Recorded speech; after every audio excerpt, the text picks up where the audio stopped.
तो दोस्तों सोचो कि आप लोग शादी अटेंड करने महाराष्ट्र में एक छोटे से गांव सातारा में गए हो।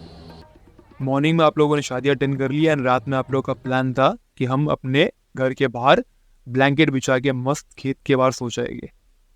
ये प्लान मेरे खुद के दोस्त चैतन्य का भी था। तो चारों पांचों दोस्तों ने सोचा एक काम करते, मस्त में ठंडी सी हवा लेते लेते ऊपर चांद की तरफ देखते देखते बातें करते करते हम मस्त में सो जाएंगे। प्लान इनका यही था, पर इनको ये नहीं पता था कि आगे होने वाला है क्या। कुछ अच्छा चल रहा था, तो स्टोरी में ट्विस्ट तब आया जब गहरी नींद में सोने के बाद अचानक से चैतन्य को लगा कि इसके आजू बाजू में कोई चल रहा है। उसने अपनी आंखें खोल कर देखी तो कुछ दिखा नहीं उसे। उसने बोला मे भी कोई होगा, कोई जानवर होगा। तो उसने बोला छोड़ो, इग्नोर करो, क्या ही फर्क पड़ता है। तो उसने ब्लैंकेट लेके फिर सो गया। फिर उसे फिर से आवाज आने लगी क्योंकि वो सबसे कॉर्नर में सोया था ना। तो जब उसने कॉर्नर में अपने जब ब्लैंकेट को हटाया, उस सामने खेत में कुछ हिलता हुआ उसे दिखा। और जब चैतन्य ने हल्की सी अपने ब्लैंकेट को नीचे लेके और टिक्के हल्का सा ऊपर जब उसे देखा गौर से, तब पता उसे क्या दिखा। चैन्ना है ना, चलो स्टार्टिंग से सुना तो पूरी स्टोरी। तो ये स्टोरी है महाराष्ट्र में स्थित एक छोटे से गांव जिसका नाम है सातारा। सातारा में भी एक छोटा सा गांव आता है जिसका नाम है सावरगढ़। मेरा दोस्त चैतन्य, जो कि मेरा बहुत ही खास मित्र और मेरा ऑफिस कलीग है, हम लोग ऑफिस से आ रहे थे तब उसने मुझे स्टोरी रिक्शा में बैठे बैठे सुनाया था। सोचा क्यों ना ये मैं आप लोगों से शेयर करूं। बहुत ही दिल दहलाने वाली भाई ये स्टोरी। कहानी की शुरुआत यहाँ से होती है कि एक दिन इन लोग का प्लान बनता है कि चलो आज हम हमारे दोस्त के गाँव जाते हैं इंजॉय करने के लिए।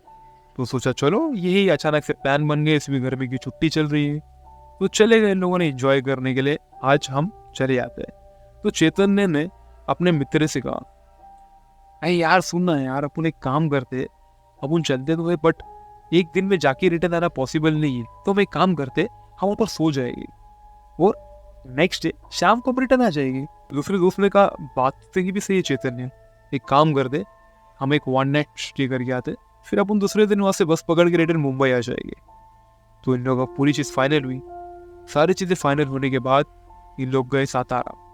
सातारा में उनके एक रिलेटिव्स रहते थे, तो उनके गांव में मॉर्निंग में उतरे, फ्रेश हुए, फिर एक शादी अटेंड करनी थी, वो शादी भी उन लोगों ने अटेंड कर लिया। अब पूरा दिन थक मरने के बाद हो गई रात। रात में इन लोगों का प्लान था कि हम थोड़ा पहला कुछ खाना वगैरह खा लेते। खाना वगैरह खाने के बाद थोड़ा सा हम यहाँ से वहाँ टहलते। यार कितने दिनों बाद इस तरीके से ताज़ा गाँव की हवा मिली है, मुंबई में तो सारी चीज़ें मिलती है नहीं।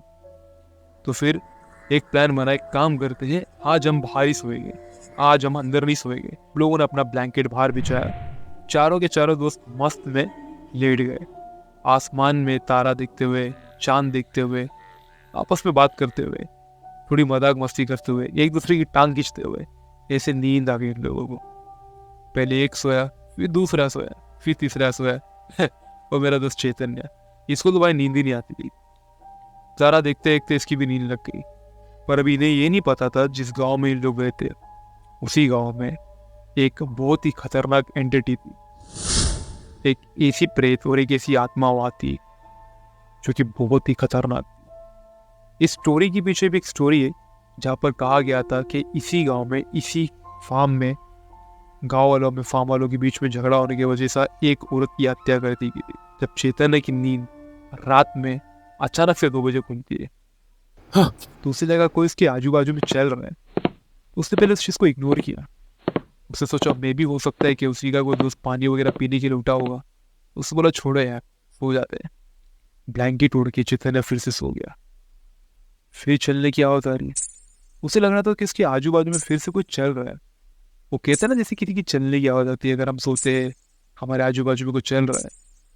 उसने बोला क्या है यार। उसने फिर ब्लैंकेट उठाकर देखा और हल्का सा राइट में करवट लिया। उसने जब करवट लिया तो उसके राइट साइड में पूरा फार्म था। उसे लगा गया यार कोई तो है यहाँ पर। तो उसने उठ के सोचा एक बार देख ही लेता हूँ कौन है। तो चेतन ने उठ के देखा तो कुछ है नहीं। तो फिर आवाज कहाँ से आ रही है। तो उसने बोला एक काम करते, मोबाइल में 2 मिनट के लिए टाइम पास करता हूँ, बाद में फिर सो जाता हूँ। तो ये सोच के उसने मोबाइल में टाइम पास कर लिया। उतने में बज गए 3। ठंडी ठंडी हवा चल रही थी। फिर से देखते देखते चैतन्य की नींद लग गई। अचानक से चैतन्य के पीछे कोई टैप कर रहा था। चेतन डर के हमारे अचानक से इधर उधर मुंडी करके देखने लगा ये क्या है।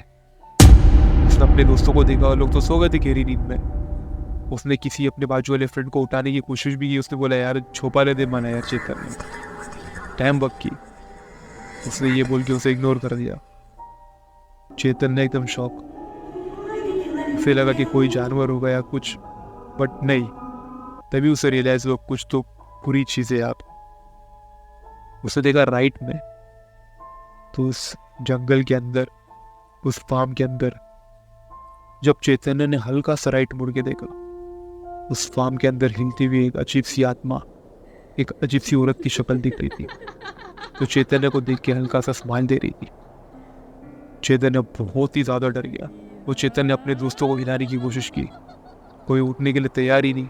तो चैतन्य ने जोर का बोला। चैतन्य अपने दोस्त को समझाया कि उठ की बाबा पक तिगड़े कोनी तरह है। तो उसके दोस्त को लगा कि यार ये मजाक कर रहा है। अरे चैतन्य कब किया, सो जाए यार, रात के 2-3 बज रहे, अभी भी तू सता रहा मुझे। ये बोल के उसने भी इसे इग्नोर कर दिया। चैतन्य बहुत डर गया। वो चैतन्य ने ब्लैंकेट लेके तेजी से अपने आप को अंदर बंद कर। फिर अचानक से क्या होगा रही थी पता है? छन छन छन पायलों की गूंजने की आवाज, और चैतन्य को पीछे से जोर जोर की आवाज आने लगी, बचाओ बचाओ बचाओ मना, मना बचाओ। यह आवाज सुन के चैतन्य और डर गया।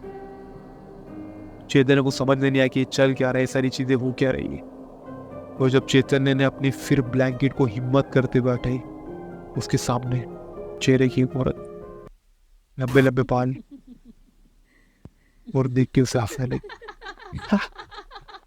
ये देखकर चैतन्य बहुत ज्यादा डर गया। वो उसने अचानक से अपनी आंखें खोली, तो देखा था ये सपना था। तब जाके नेक्स्ट डे उधर की गांव वाले लोगों ने उसे बताया कि यार ये सपना नहीं था, ये हकीकत था।